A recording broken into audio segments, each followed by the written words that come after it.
So in this video, I'm going to look at some formula calculations that you can do in your reporting that maybe some of you have not come across, or maybe you've come across, but not maybe know how they did it.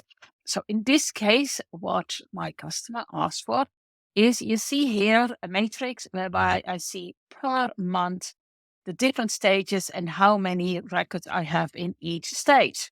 Classic overview. What they ask for is there an easy way to display how many records are in the individual stages?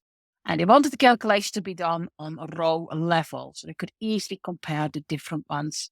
And of course, you can do it by hand, but we want to have things in a Salesforce. So I started to look around and started to play around with formulas. And the first formula that I came across that people were using is where you use the parent group value and your row count to calculate a new item, a new percentage.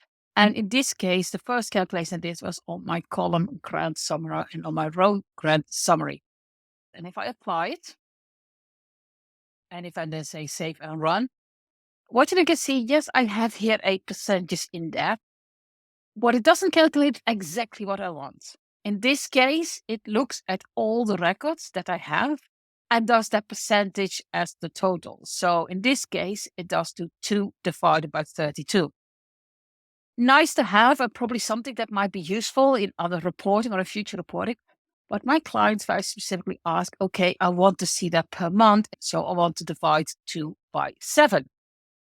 Okay, so back to the drawing board, playing around a little bit more with this formula because we are on the right track. There's something just in my total that I was doing wrong. So back to the drawing board, and I found out that, okay, we need to do the column grant summary because that's what you want to divide it by. In this case, I add in the close date as the column that should drag the information in. And let's apply that. And let's say save or run. You can see now the difference is that does give me the number because this is the second line.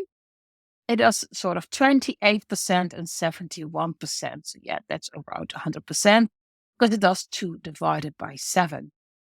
Now, where can this be useful? Now, for example, if I now go to a report, I've cleaned it up a little bit, I took some stuff out, but let's put in some conditional formatting and say maybe on that column, we say, okay, anything under 50 is red and anything up to 75 is yellow, and make it a little bit of a brighter yellow.